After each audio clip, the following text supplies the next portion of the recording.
Time और बहुत अच्छा लगा आप लोगों को। अभी भी खैर देख तो नहीं रहा, लेकिन चले देख के यहाँ पे आपकी मौजूदगी और देख के बहुत अच्छा लगा। और अच्छी खबर ये है कि इंशाल्लाह ताला तकरीबन 90% ये शोर है कि 15 तारीख से आप यूनिवर्सिटी खुल जाएगी इंशाल्लाह ताला। तो तब इंशाल्लाह हम लोग बेहतर पढ़ सकेंगे, ज़्यादा इंटरैक्ट कर सकेंगे, दोबारा से क्लासरूम के अंदर आ जाएंगे। Classroom has always been better for us. इंशाल्लाह ताला बस ये 1-2 वीक्स की बात है, उसके बाद इंशाल्लाह हम लोग वापस क्लास में होंगे और इसी तरह इंटरैक्ट कर रहे होंगे। आज ज़रा बच्चों की अटेंडेंस कम लग रही है मुझे, क्योंकि ऑब्वियस फैक्ट्स है, कुछ बच्चे अभी नहीं पढ़ना चाह रहे होंगे ऑनलाइन, क्योंकि they think that classes resume होने वाली हैं और ऐसा है कि पढ़ाई भी नहीं हो रही। तो ऐसा भी नहीं है, ऑनलाइन पढ़ाई अभी भी हो रही है, बिल्कुल हो रही है। और उसके लिए उसका सबूत ये है कि लास्ट वीडियो आपने देखी होगी, तो उसमें हमने पूरा एक टॉपिक कवर किया। तो ये आपके सामने वो स्लाइड खुली हुई है उस टॉपिक की जो हमने कवर किया है ड्यूरिंग द लास्ट क्लास। तो हम बात कर रहे थे सीएसआर की। अच्छा, रूल्स आपको बेटा पता है, ऑनलाइन क्लास के वही रूल्स है, मैंने पिछली वीडियो में भी हाईलाइट किए थे कि आपने अपनी अटेंडेंस लगानी है पहले, और उसके बाद अगर कोई क्वेश्चन है आपने तो चैट में लिखते रहिएगा। मैं एक टॉपिक पढ़ाने के बाद 5-10 मिनट के बाद उन क्वेश्चंस को चेक करूंगा और उनको आंसर आउट करूंगा। और इसी तरह अगर किसी ने सवाल करना है, लाइव सवाल करना है, तो रेज हैंड की एक ऑप्शन होती थी, वो आप करेंगे तो मैं आपको अनम्यूट कर दूंगा। ठीक है जी, तो वही पुराना प्रोसेस है।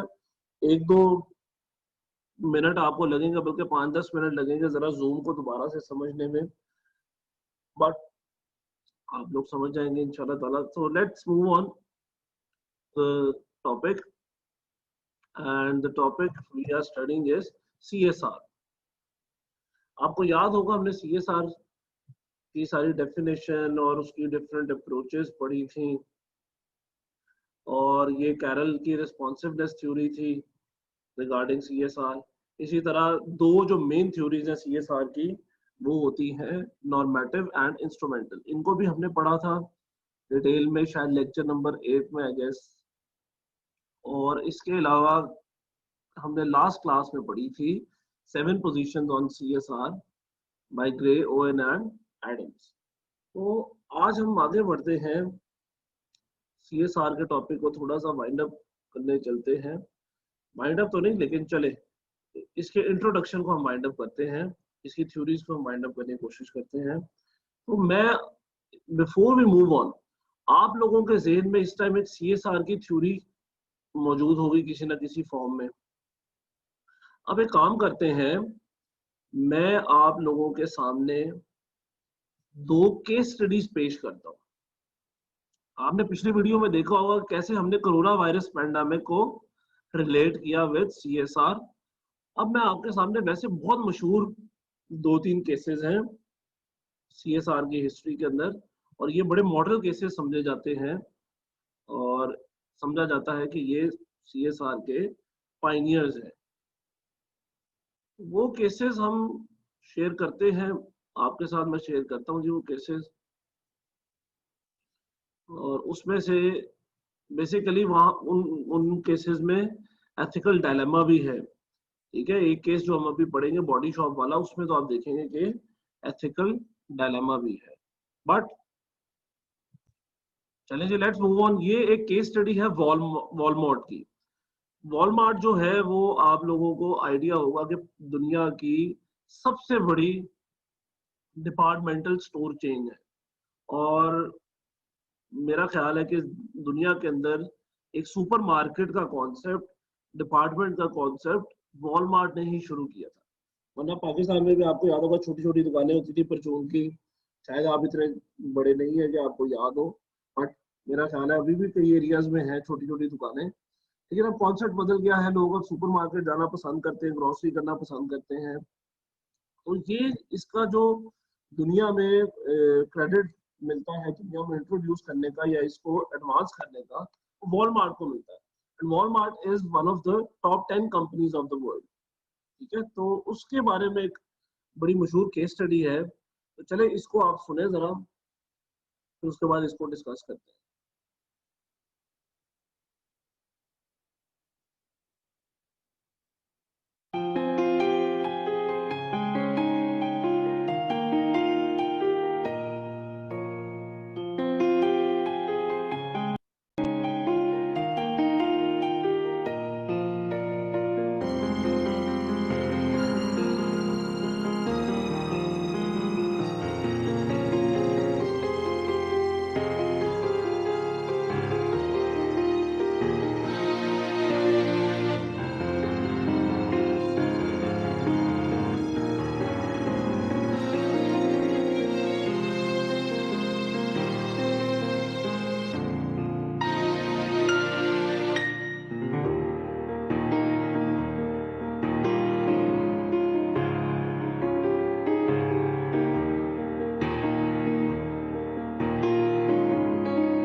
जी आप लोगों ने केस देखा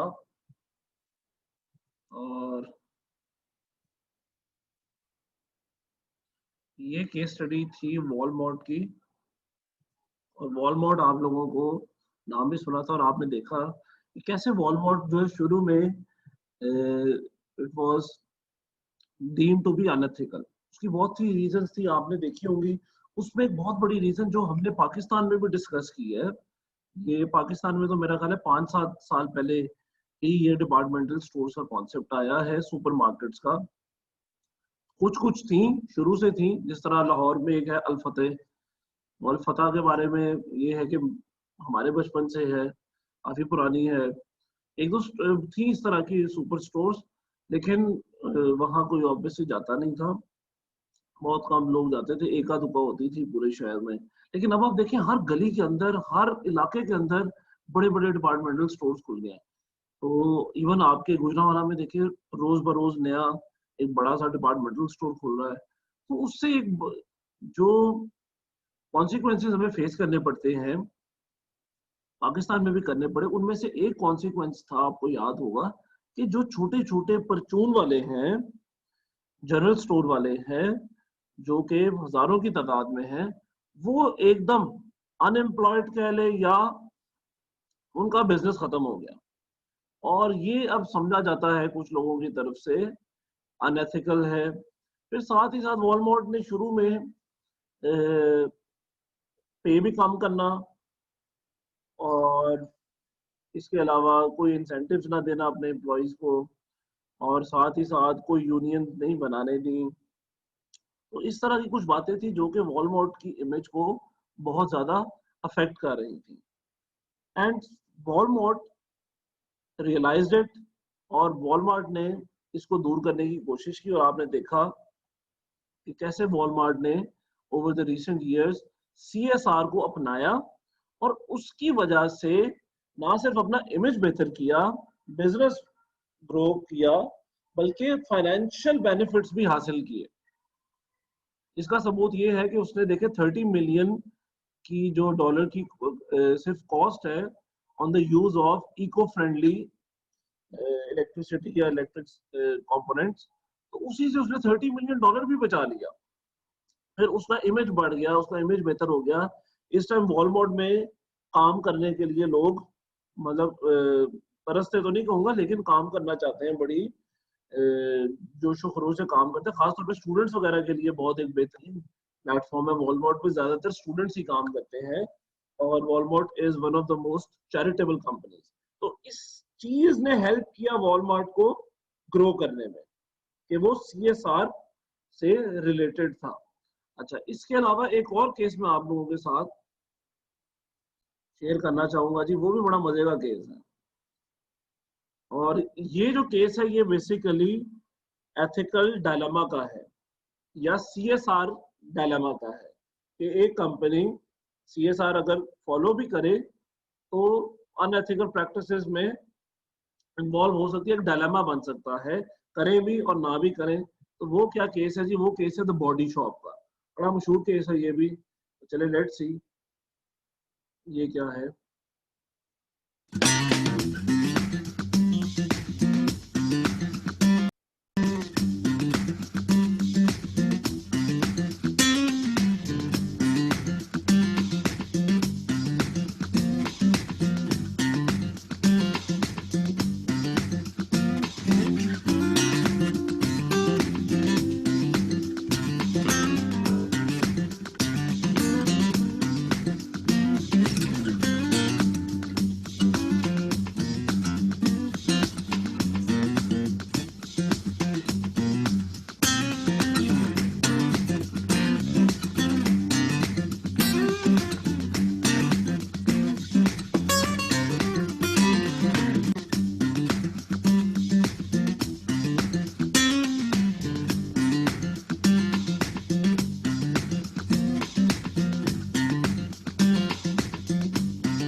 आप लोगों ने जो बॉडी शॉप की वीडियो देखी उसको दिखाने का एक ही मकसद था, और वो मकसद ये था कि हम लोग एक नई टर्म को डिस्कस करें, and that is social entrepreneurship. बाकी आप लोगों को सीएसआर सारा पता है, आप लोगों ने देखा क्या होता है सीएसआर, किस तरह बॉडी शॉप फॉलो कर रही थी, लेकिन फॉलो करते हुए भी एक डिलेमा था कि वो इन्फॉर्मेशन तो उन्हीं कंपनीज की यूज कर रही थी जो ये नहीं फॉलो करते, ये एनिमल टेस्टिंग करते हैं। तो एक एथिकल डायलेमा था यहाँ पे। अच्छा, यहाँ से एथिकल डायलेमास के अंदर क्या आप कर सकते हैं क्या नहीं, दैट इज अनदर डिबेट, वो तो एक केस स्टडी बन जाती है। But the primary motive of this video was to introduce the concept of social entrepreneurship. Social entrepreneur क्या होता है? एक ऐसा एंटरप्रेन्योर, एक ऐसा बिजनेस स्टार्टर जिसके जहन में या जिसकी नीयत ये होती है कि मैं अपने बिजनेस के थ्रू लोगों की जिंदगी बदल दूंगा और अपनी सोसाइटी को बेहतर कर दूंगा, अपने मुल्क की खिदमत करूंगा, अपने मोहल्लेदारों की या शहर वालों के लिए एक नाम पैदा करूंगा, अपनी फैमिली को प्राउड करूंगा। तो ये ऐसी जो मोटिव्स होते हैं इंस्पायर करने के लोगों को, सोसाइटी को, ये कहलाते हैं social entrepreneurship.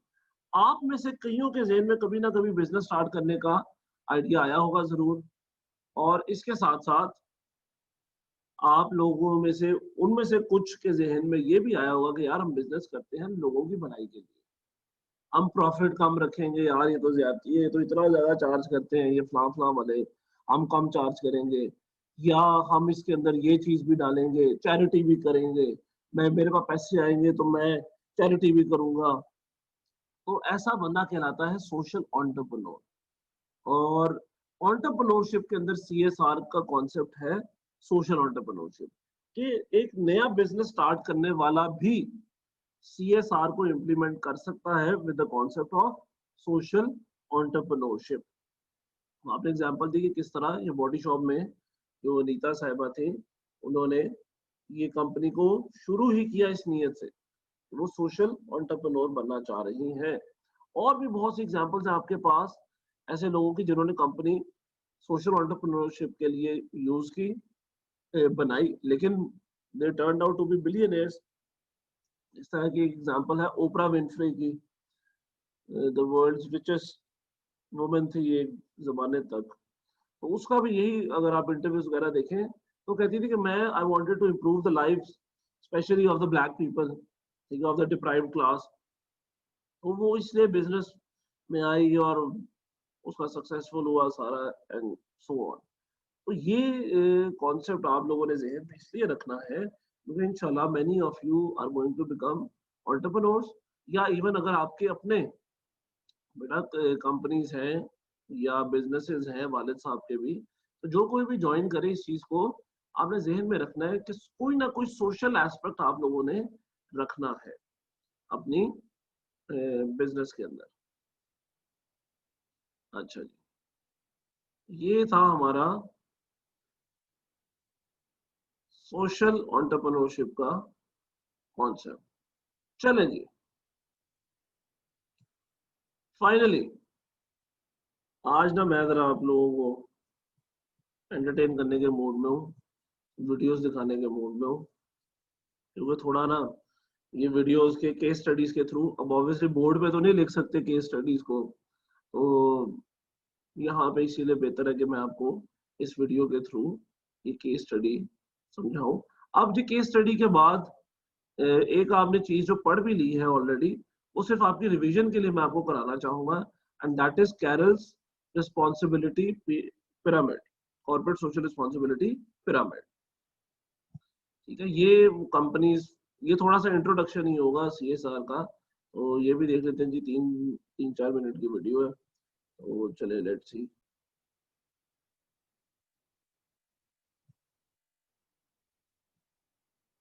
Hi there. Let's take a quick look at one of the key models you come across when studying corporate social responsibility, or CSR. It's Carroll's CSR pyramid. Now, don't forget, with CSR, this is all about the extent to which the business needs to look beyond its shareholders and consider its responsibilities to a wider group of stakeholders, whether it be society, customers, suppliers, and the rest. And of course, with CSR, it's a subjective judgment as to where you believe a business's responsibilities start and end.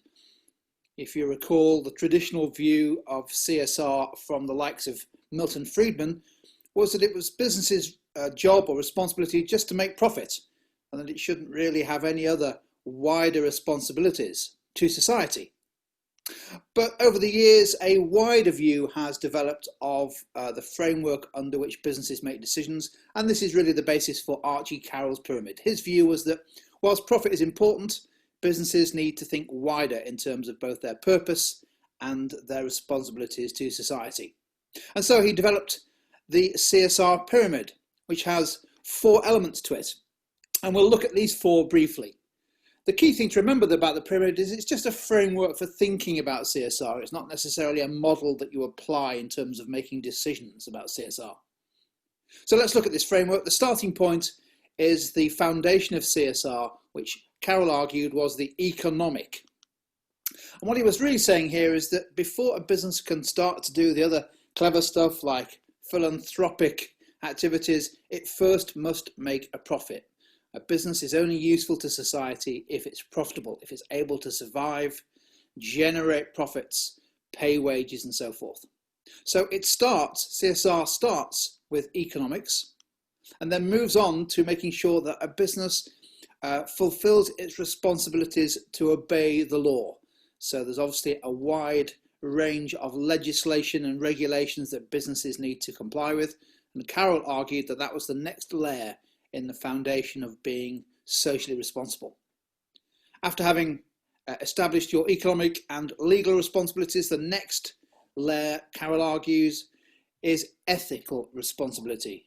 The responsibility of a business to do the right thing, to act morally and ethically, going beyond precisely what the law requires in terms of how you treat, let's give you an example, how you treat your employees, the working conditions that you offer.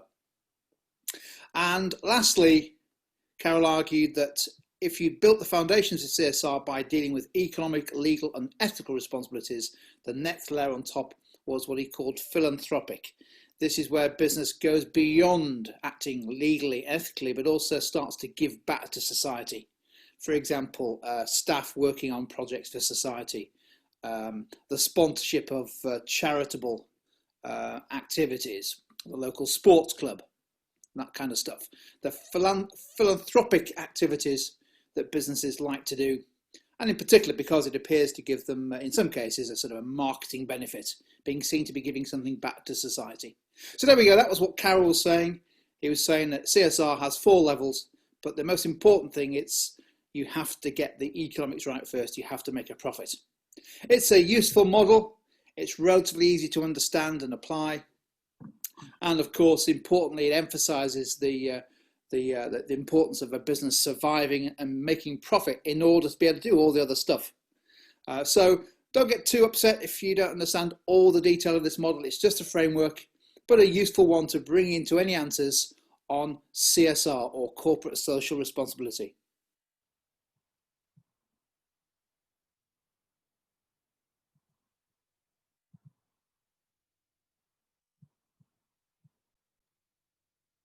जी बेटा.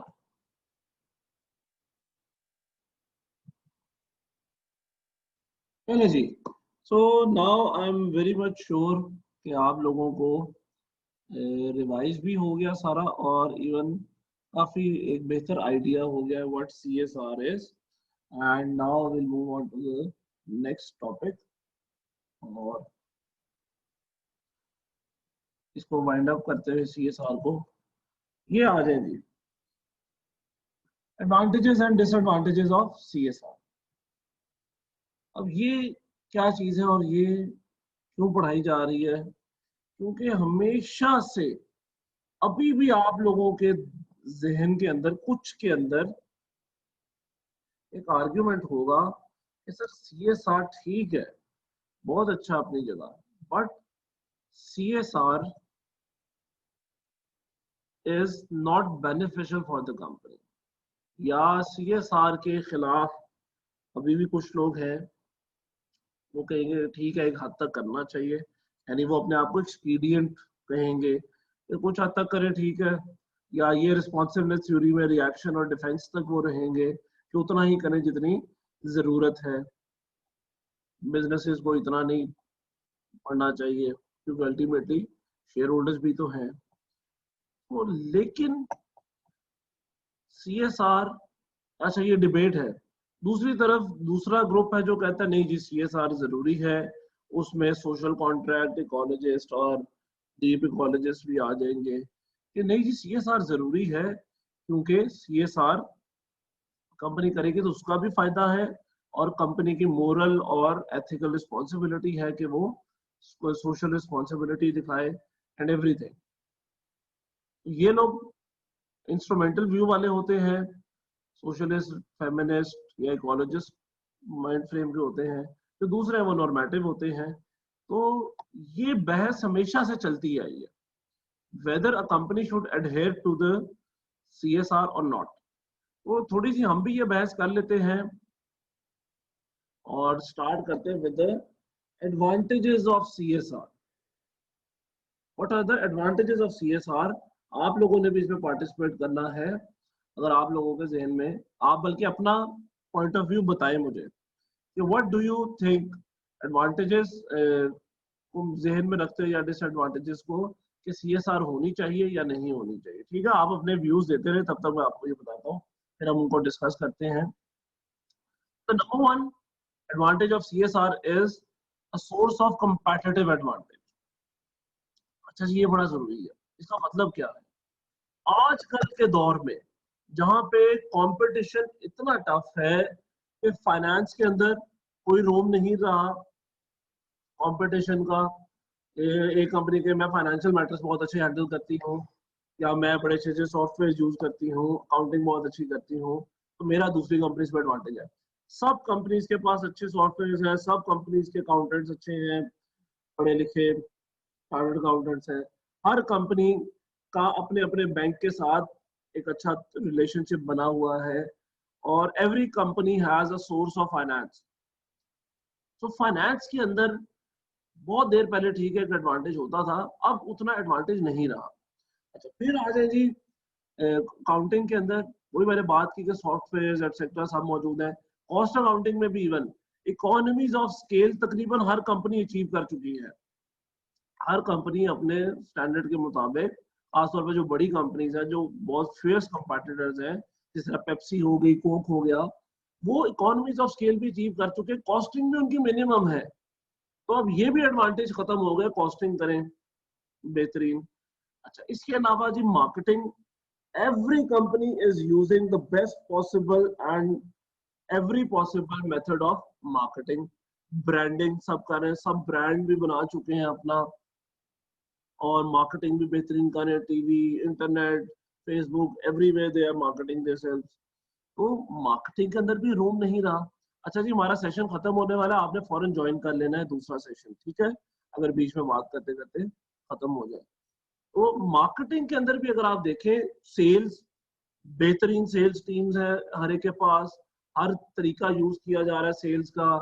फिर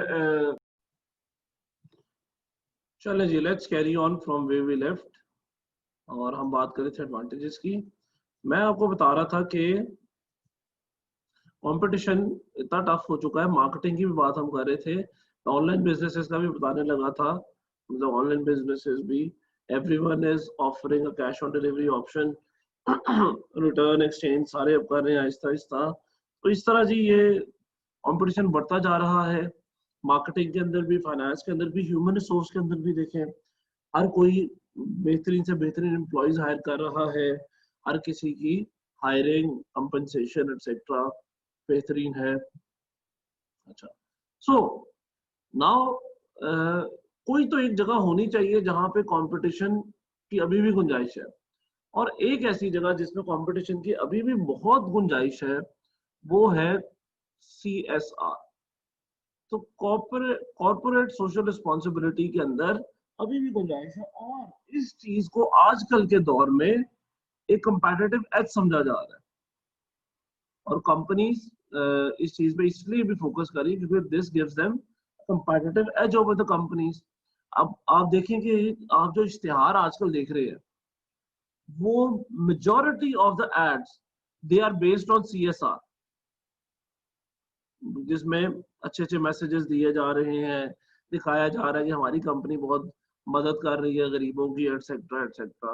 तो इसकी reason क्या है कि CSR is the next competition. तो यहाँ पे अगर आप CSR को फॉलो करते हैं एज अ कंपनी तो आपका एक कंपेटिटिव एडवांटेज है उन कंपनीज के ऊपर जो नहीं करते या कम करते हैं। ठीक है, आजकल के दौर में मेरा ख्याल है कोई कंपनी या बिजनेस बड़ा हो जाए और वो कहे जी मैं CSR को फॉलो किए बगैर बड़ा हुआ हूँ या फॉलो नहीं करता, तो दैट वुड बी वाइट लाई। ऐसी बात नहीं है, आजकल के दौर में ये नहीं होगा। बल्कि अगर आप नहीं CSR फॉलो कर रहे तो फेसबुक और व्हाट्सएप वगैरह पे 1 मिनट में आप के खिलाफ एक कैंपेन शुरू हो जाती है, आपकी कंपनी को सफर करना पड़ सकता है। अच्छा, दूसरा, bring build strong corporate reputation. Reputation बनाने के लिए भी अभी यही हमने बात की कि CSR को यूज किया जाता है, और गुडविल जिसको आप कहते हैं रेपुटेशन को, एक कंपनी जो CSR की एक्टिविटीज में इन्वॉल्व है उसके बारे में लोग अच्छा समझेंगे कि यार ये अच्छी कंपनी है, हालांकि वो ना हो। ठीक है, आप लोग फॉर एग्जांपल ये एड्स देख देख के अगर देखें तो एक कंपनी है जिस तरह शान मसालों वाली कंपनी, वो उन्होंने CSR से रिलेटेड 3-4 एड्स बड़ी मशहूर बनाई हैं पिछले 2-3 साल में। तो हमें ऑल ऑफ अ सडन लगने लग गया है कि यार ये बड़ी अच्छी कंपनी है, ये बड़ा ख्याल रखते हैं। इसी तरह आपके गुजरांवाला में लोकल, आप बल्कि मुझे बताएं कोई ऐसी कंपनीज होंगी जो जिसके बारे में आप सब ये कहते हैं यार ये लोग बहुत मदद करते हैं, लोगों की, कम्युनिटी की, गरीबों की बहुत मदद करते हैं। कोई है तो जरूर चैट में लिखें। मैं आपको एक बता देता हूँ, बैरिया टाउन जिस तरह है। अब बैरिया टाउन में अल्लाह ताला खैर करे, आप लोगों को नहीं भी पता कुछ बातों का, पता भी है कि बैरिया टाउन किस तरह क्या हिसाब किताब है वहां पे, बैरिया ग्रुप जो है वो क्या क्या करते हैं, बट स्टिल मेरे या आपके भी, इवन हमारे दिलों के अंदर एक उसके लिए सॉफ्ट कॉर्नर है। वो क्यों है? क्योंकि बैरिया टाउन is one of the most philanthropic companies in the country। 1 minute जी, एक रेज हैंड हुआ है, मुझे तो बेटा आपस की बात है भूल गया कि रेज हैंड पे क्या करते थे। अच्छा, हाँ, चले जी, वापस भी चला गया आज। अच्छा, नेक्स्ट, अब बैरिया टाउन की मैं आपको बात कर रहा था। तो बैरिया टाउन इतना कुछ होने के बावजूद, करप्शन एंड एवरीथिंग, और बदमाशी या जो भी आप कह रहे हैं इसको, but still they are, the people have a soft corner for Bahria town. And why is that so? Because they are the most philanthropic या CSR के ऊपर बहुत ज्यादा फॉलो CSR को करते हैं, जिसकी वजह से उनकी रेपुटेशन बन गई है अच्छी। तो जो भी कर ले जी, हम फिर भी उनके बारे में अच्छा ही सोचेंगे क्योंकि वो रेपुटेशन उनकी अच्छी है। बैरिया दस्तरखान है जी, गरीबों को रोटी खिला रहे हैं, और हॉस्पिटल उन्होंने बना दिए अच्छे सस्ते। इसके अलावा 1-2 कॉलेजेस बना दिए। वो इश्तिहार बैरिया टाउन का 10-10 मिनट का चलता है, आपने देखा ही होगा। तो ये सारा कुछ जो है ये हमें बैरिया टाउन को की एक रेपुटेशन बन गई है। अब उस रेपुटेशन से फिर क्या होता है? उस रेपुटेशन से फिर ये होता है कि इन्वेस्टर्स वगैरह अट्रैक्ट होते हैं, और एम्प्लॉइज मोटिवेट होते हैं, सप्लायर्स और कस्टमर्स भी अट्रैक्ट होते हैं। अब एक कंपनी जो जिसकी रेपुटेशन अच्छी है, जो गरीबों की मदद करती है, उसमें कस्टमर्स आना चाहेंगे, उसका प्रोडक्ट लेना चाहेंगे कि यार चल किसी ना किसी तरीके से अगर हम इसका प्रोडक्ट लेंगे तो हम भी कंट्रीब्यूट कर रहे हैं towards the betterment of the society. Suppliers थोड़े से टर्म्स अपने इजी कर देते हैं। जिस तरह आप अगर मस्जिद के लिए कोई सामान लेने जाए और आप कह दें कि जी मैं मस्जिद के लिए सामान लेने जा रहा हूँ, तो कई लोग, ये नहीं कहूँगा सारे, कई लोग जो है वो इस चीज का लिहाज करके आपको अच्छा और सस्ता माल भी दे देते हैं। क्यों? क्योंकि they think that you are doing a good thing. अगर आप गरीबों को खाना खिलाने के लिए किसी खाने वाले के पास जाए, रेस्टोरेंट के पास जाए, तो वो आपको हो सकता है बेहतर रेट से देखे, यार चल ये अच्छी बात कर रहा है, हमें भी मदद करनी चाहिए। अच्छा, साथ ही साथ एम्प्लॉइज मोटिवेट होते हैं। आप भी देखिए, इंसानियत तो हर एक के अंदर मौजूद है, किसी के अंदर कम है, किसी के अंदर छुपी हुई है, लेकिन मौजूद तो सबके अंदर ही है। तो जब हम देखते हैं कि हमारी कंपनी यार वाकई में गरीबों का भला कर रही है, तो एम्प्लॉइज भी मोटिवेट होते हैं। और फाइनली जब ये तीनों मोटिवेटेड होते हैं और अट्रैक्ट होते हैं टुवर्ड्स द कंपनी, तो सबसे इम्पोर्टेंट चीज इन्वेस्टर, वहाँ इन्वेस्टर नेक दिल हो ना हो, साफ दिल मतलब या नेक नीयत वाला हो ना हो, प्रॉफिट ही क्यों ना हो, बट स्टिल इन्वेस्टर अट्रैक्ट होगा उस कंपनी की तरफ जो कि एक बेहतर सीएसआर को फॉलो करे, क्योंकि इन्वेस्टर समझता है कि आजकल के दौर में कंपैटिटिव एडवांटेज या रेपुटेशन की वजह से बिजनेस ग्रो करता है, वो भी अट्रैक्ट होगा। और फाइनली ये लिखा हुआ है preempt the need for costly legislation. हाँ जी, अब आपको ये एक बड़ी मजे का पॉइंट है, और ये पॉइंट ना आप लोगों के लिए समझने के लिए बहुत जरूरी है, क्योंकि इसमें ना थोड़ा हमारा पॉलिटिकल या सिटीजनशिप का कॉन्सेप्ट भी आ जाता है। इसका मतलब ये है कि इंसान जब खुद या कंपनीज खुद सीएसआर को फॉलो कर लेंगी, तो हमें उनको इम्प्लीमेंट करने के लिए लेजिस्लेशन नहीं करनी पड़ेगी, जो कि एक मुश्किल और कॉस्टली अमल है और टाइम कंज्यूमिंग अमल है। इसकी बेहतरीन मिसाल है जी, कोरोना पेंडेमिक में हमारे प्राइम मिनिस्टर साहब ने बार बार कहा, हमारी गवर्नमेंट ने कहा, डॉक्टर्स ने भी, इवन सब ने कहा कि आप लोग घर बैठ के आइसोलेट कर लें अपने आप को, हॉस्पिटल ना जाए तो बेहतर है। क्यों? क्योंकि अगेन अगर सब हॉस्पिटल चले जाते हैं या हॉस्पिटल या कोरोना सेंटर्स में जाके अपने आप को आइसोलेट कर लेते, तो ये कॉस्टली अमल भी था, और प्लस इतनी कैपेसिटी भी ना होती शायद हमारे पास कि हम इस सबको इन सबको अकोमोडेट करते। तो बार बार कहा गया खुद से और एहतियात भी जो है वो मास्क वगैरह, ये तो बाद में खैर वो कंपल्सरी हुआ। शुरू में तो ये कहा गया कि खुद से मास्क लगाएं, खुद से कहा गया हाथ सैनिटाइज करें, कम से कम इतना फासला रखें एटसेट्रा। तो ये जब खुद से आप कहते हो किसी को विदाउट लेजिस्लेशन, तो इसमें तो टाइम भी कम लगता है, कॉस्ट भी कम लगती है इम्प्लीमेंटेशन में, प्लस इसका ये होता है कि ज्यादा रीच होती है, इसकी रीच ज्यादा होती है।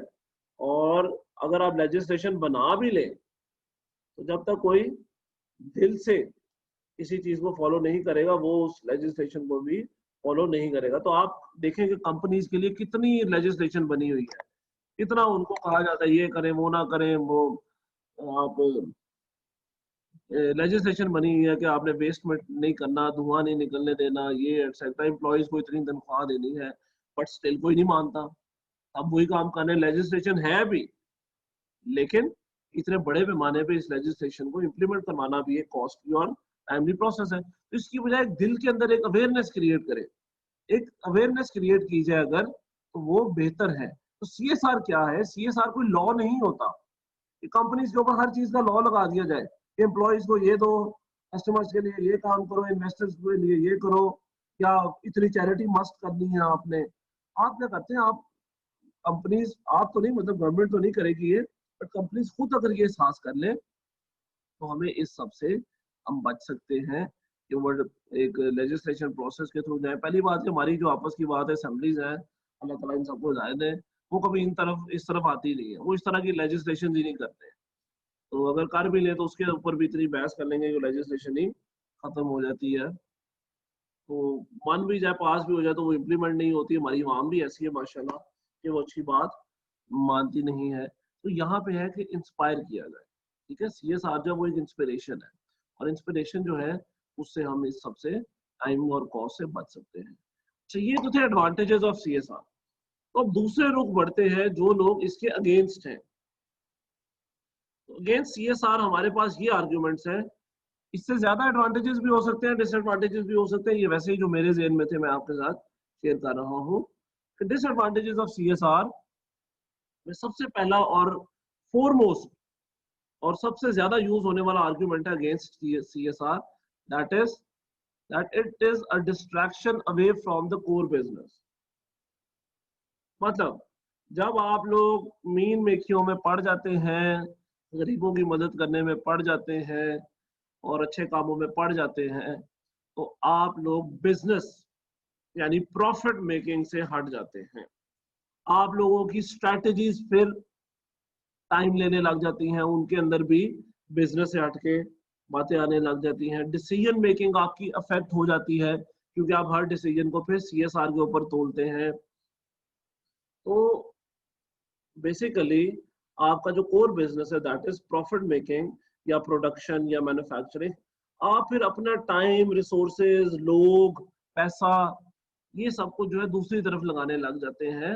अच्छी बात है, बुरी बात वो नहीं, लेकिन अलबत्ता आपका जो प्रॉफिटेबिलिटी है वो कम हो जाएगी।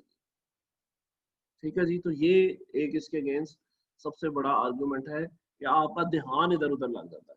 अब आप लोग फॉर एग्जांपल आपका काम है जी पढ़ना, लेकिन आप पेपरों के दिनों में बाहर निकल जाएं और कहें कि मैंने आज ही गरीबों की मदद करनी है और गरीबों को ढूंढ ढूंढ के उनकी मदद करें, अच्छी बात है।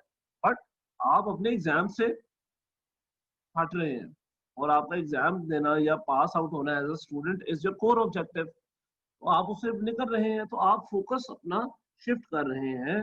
तो ये एक आर्गुमेंट है अगेंस्ट सीएसआर।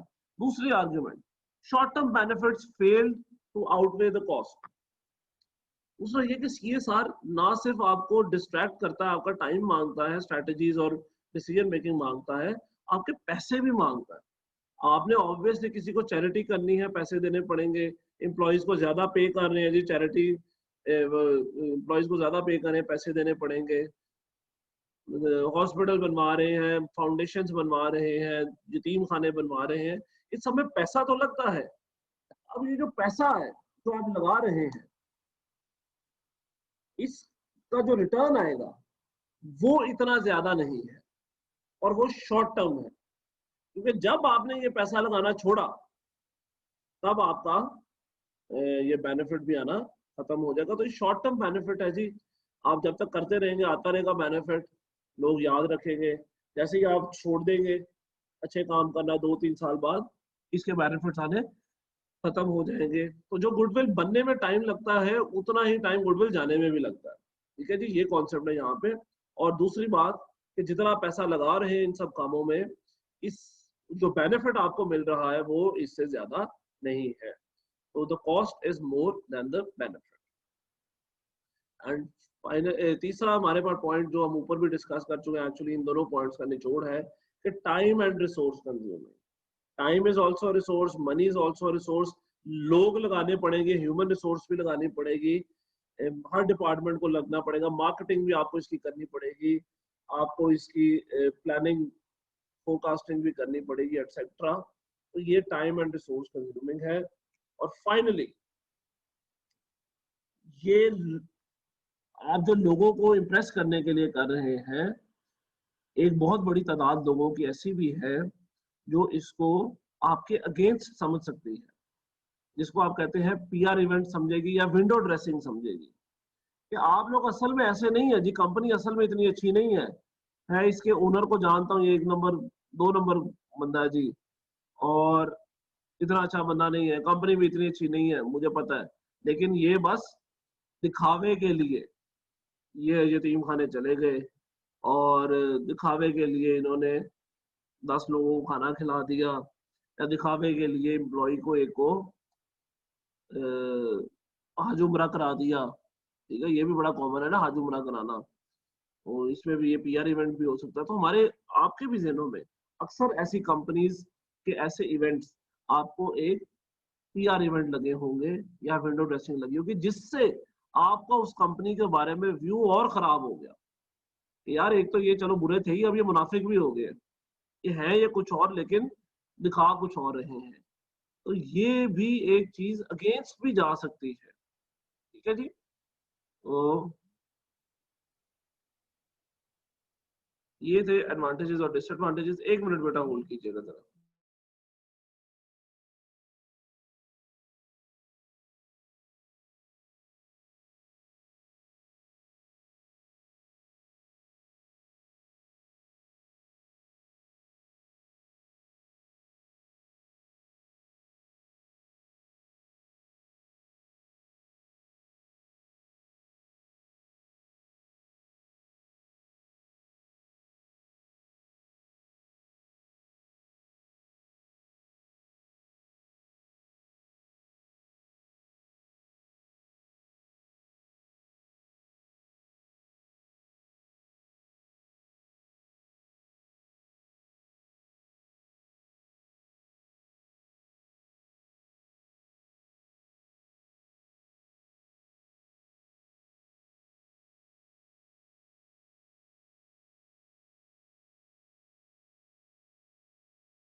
अच्छा जी, so these were the disadvantages of CSR।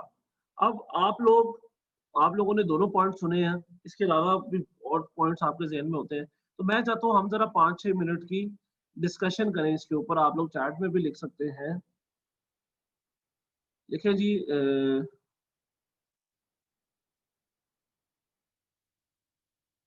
तो बताएं जी। जी, सुफियान ताहिर ने हैंड रेज किया, फिर नीचे कर लिया जी। चलिए जी, आप लोग बताएं, कोई आप लोगों के ख्याल में CSR अच्छी चीज है या बुरी चीज है, या किस हद तक CSR एप्लीकेबल है? आप लोगों के क्या व्यूज है CSR के ऊपर? थोड़ी डिस्कशन में चाहूंगा, पार्टिसिपेशन। और आपको पता होना चाहिए कि आपकी ये रिकॉर्डिंग होती है, बाद में आपके सेशन इसी पे लगने हैं, फिर मुझे ना बोलना सेशन नहीं दिया आपने।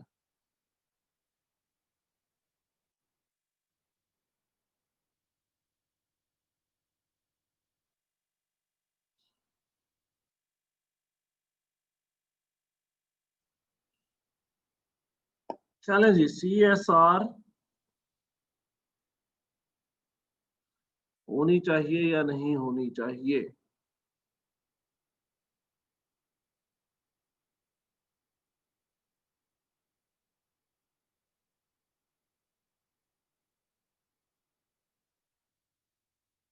यार आप लोगों ने यानी कसम खाई है कि ऑनलाइन में हमने बाहर नहीं करनी। पहले फिर भी आप लोग कर लेते थे, ये छुट्टियों के बाद तो बिल्कुल ही नहीं। जी Heera, Heera why should it be compulsory for the company? आप क्यों ऐसा सोचते हैं? आपने इतने नुकसानात नहीं पढ़े? अच्छा, अगर आप कंपल्सरी कर रही हैं तो आप तो फिर ये एडवांटेजेस जो हैं, रेपुटेशन और कंपेटिटिव एडवांटेजेस, इसको निकाल रही हैं। आपके ज़हन में फिर कोई और बात है CSR के रिलेटेड, कोई और बात है? होनी चाहिए, कोई कहता है कि नहीं होनी चाहिए? बहुत नाइस है ये तो, बहुत शुक्रिया यार, इतनी नाइस है। शुक्र है आपने NAIC नहीं लिखा, नाइस। चले जी, चलो यार ठीक है। हम लोग फिर एक काम करते हैं, आगे बढ़ते हैं।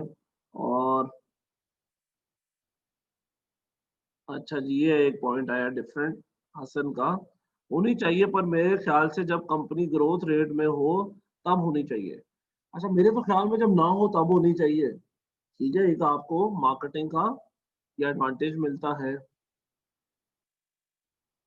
और हिरा कह रही है कि profit is important but society is also important. बेटा आपने तो बड़ी अच्छी ये दूसरे पॉइंट ऑफ व्यू से बात की है, तो बिल्कुल ठीक है जी। चले जी, अब एक काम करते हैं, इस टॉपिक को CSR के फाइनलाइज करते हैं। आखिरी ये बात मैं देख लूँ जी, नूरे जैनब ने कहा I think CSR is beneficial because ये सोसाइटी के लिए भी काम कर रहा है, कंपनी का काम भी एंड सोसाइटी के लिए वर्क भी। बिल्कुल, यानी डबल डबल फायदा है।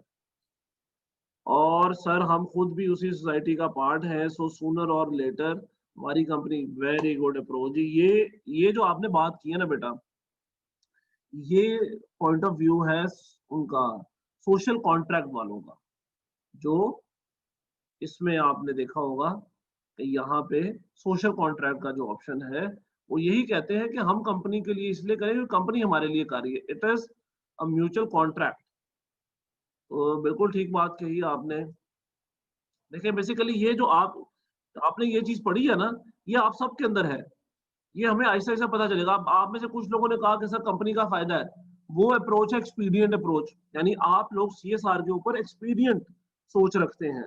इरा ने अभी जो बात की वो इसके ऊपर एक सोशल कॉन्ट्रैक्ट की सोच रखती है। तो इसी तरह आप में से हर कोई डिफरेंट अप्रोचेस रखता है CSR के ऊपर। ये अच्छा हो गया जी, इस डिस्कशन से आपको ये पॉइंट क्लियर हो गया कि क्या अप्रोचेस आप जो सोच रहे हैं एक्चुअली वो आपने थ्योरी में किस तरह पढ़ा है, तो हमने इसको प्रैक्टिकल के साथ थोड़ा लिंक किया। हमारी कंट्री में बहुत ज्यादा गरीब लोग हैं, CSR होनी चाहिए। बिल्कुल जी, तो बेसिकली हमारे दीन में भी है, लाइक ज़कात etcetera. Very good, very good, ये एक नई अप्रोच है। ठीक है, और बिल्कुल सही बात कह रहे हैं जी, दीन के अंदर भी है। और मैं कहूँगा कि अगर आप ये बात कर रहे हैं तो आप फॉल कर रहे हैं कहीं सोशलिस्ट के अंदर। अच्छा, और बहुत ज्यादा गरीब लोग हैं, ये भी सोशलिस्ट अप्रोच है। सोशलिस्ट कहते ही है कि अनइक्वल डिस्ट्रीब्यूशन ऑफ वेल्थ है। बिल्कुल, ये देखें एक और हमें पॉइंट मिला, रूज ने कहा कि हमारी कंट्री में गुर्बत बहुत ज्यादा इसीलिए होना चाहिए, ये एक सोशलिस्ट अप्रोच है। सोशलिस्ट कहते हैं कि अनइक्वल डिस्ट्रीब्यूशन ऑफ वेल्थ है, सबके पास इक्वल डिस्ट्रीब्यूशन होनी चाहिए या ज्यादा पैसे होने चाहिए। तो बिल्कुल जी, ये भी एक पॉइंट है। चले, वेरी गुड। अब एक काम करते हैं, देखिए इससे हमें पता चल गया काफी चीजों का। अनम शहजादी ने रेज हैंड किया है।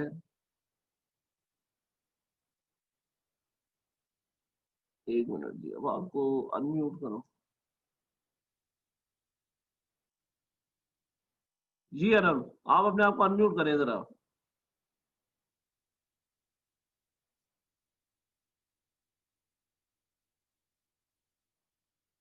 आपके पास अनम्यूट की ऑप्शन आ रही होगी, देखिए जरा।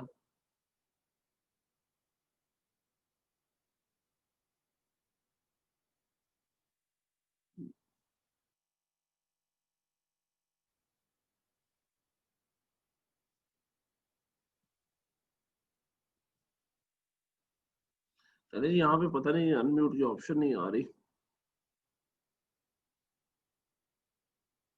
अच्छा, ये एक नई सेटिंग आई है मेरा ख्याल है, हाँ जी बिल्कुल, जिसमें हर किसी को आप अनम्यूट नहीं कर सकते। चले, खैर, आपको खुद बेटा अपने आप को अनम्यूट करना पड़ेगा। मैं आप लोगों को इजाजत दूंगा तो आप अनम्यूट करेंगे, ऐसा कुछ हुआ है जी, एक सेटअप चेंज हुआ है, अपडेट आया है कोई। अच्छा, अब मैं फाइनली आप लोगों के साथ ये रैप अप करूंगा एक ऐसी वीडियो दिखा के जो कि बेसिकली मुख्तलिफ थ्योरीज को कॉर्पोरेट सोशल रिस्पॉन्सिबिलिटी की, उनमें से कुछ हमने नहीं भी पढ़ी अभी अलहदा से, लेकिन वो भी आप जरूर देखें, सिलेबस का पार्ट होंगी। उनको हम पढ़ेंगे और समराइज करेंगे और वाइंड अप करेंगे सीएसआर की डिफरेंट थ्योरीज को, डिफरेंट अप्रोचेस को। ठीक है, तो चले जी, ये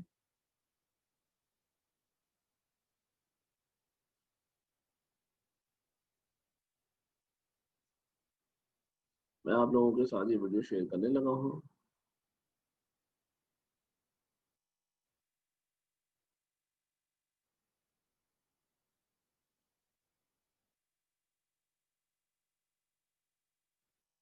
चले जी, ये देखें।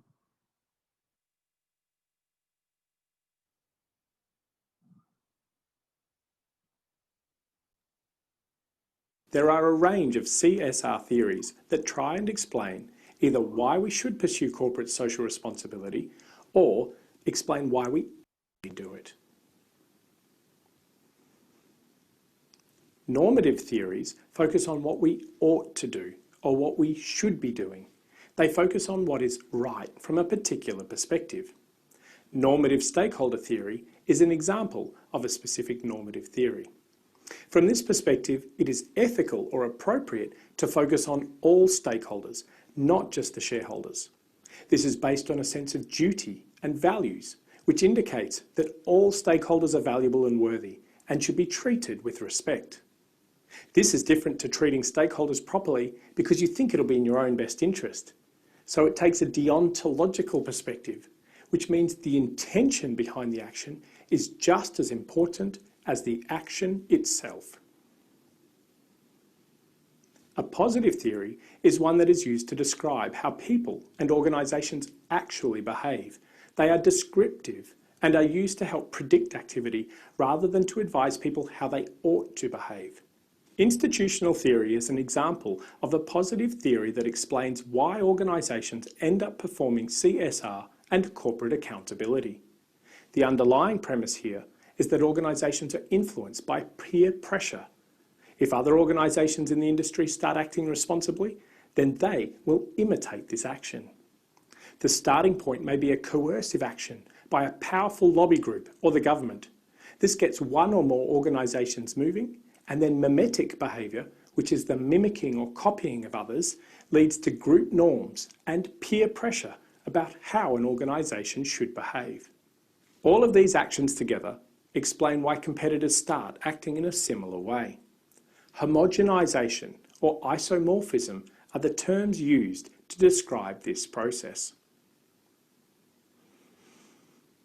Enlightened self-interest can be considered as both a normative and a positive theory. Using an ethical egoism perspective, this means that from a normative perspective, it is ethical for an organisation to pursue its own best interests. And this often involves being nice to stakeholders just so that you can get what you want from them. Enlightened self-interest is also a descriptive or positive theory, which describes how companies actually behave. They pursue CSR, but only because it's useful to them, not because it has intrinsic worth of its own. Sometimes the word greenwashing is used to describe corporate reporting and action that tries to show how good a company is in relation to CSR when the true motives are more self-interested. Managerial stakeholder theory is a more cynical approach to looking after stakeholders, and this involves identifying those with the most power and influence. Steps are taken to work closely with these powerful interest groups, but the main underlying reason is linked to manipulation and gaining self-interested benefits. So this approach explains CSR activity and helps show why an organisation may care for some stakeholders, but not others, especially those who are weak and unable to influence the outcome. To recap, there are a range of ethical theories that help demonstrate reasons why we might consider CSR and corporate accountability. These range from enlightened self-interest to normative and managerial stakeholder theory through to institutional theory.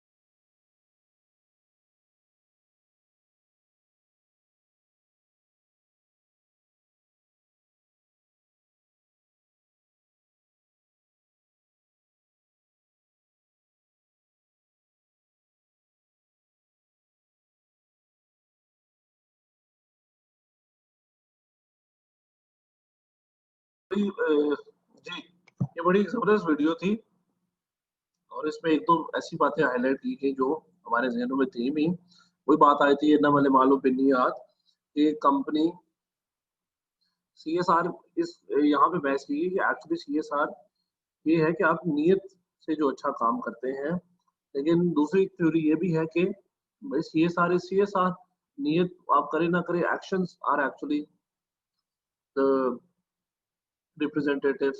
तो ये आपने different theories पढ़ी है, ethical egoism और self enlightened interest, इस तरह की आपने चीजें पढ़ी, थ्योरीज पढ़ी। इनको हम इंशाल्लाह फिर कभी डिस्कस करेंगे, बट ये एक्सप्लेन भी की गई इन वीडियो में। तो आज के लिए हमारा लेक्चर इतना ही है। अगर कोई सवाल है बेटा आज के लेक्चर से रिलेटेड और पिछले लेक्चर से भी इवन रिलेटेड, तो आप लोग अभी मेरे से पूछ सकते हैं, क्योंकि पिछले लेक्चर में आपकी क्लास नहीं हुई थी, मॉर्निंग की हुई थी। तो पिछले लेक्चर में या अभी के लेक्चर में कुछ आप लोगों ने पूछना हो तो मैं यहाँ पे मौजूद हूँ, आप लोग पूछ सकते हैं। जी सुफियान, देखो यार म्यूट अनम्यूट करो जरा अपने आप को सुफियान। अस्सलाम वालेकुम सर। वालेकुम सलाम। सर ये ना थोड़ा सा पूछना था कि अटेंडेंस लग जाएगी? नहीं नहीं, अटेंडेंस आपकी नहीं लगेगी, अब नहीं लगेगी। आप ये ना पूछते ना, मैं लगा देता, अब नहीं लगाऊंगा। जी बेटा ठीक है जी, फिर चले इजाजत लेते हैं, फिर 2 मिनट रह गए वैसे भी सेशन के, तो हम लोग वाइंड अप करते हैं, इसको वाइंड अप कर लिया। बल्कि अब हमने सीएसआर का टॉपिक काफी एक्सटेंसिवली पढ़ लिया, और with all case studies and examples.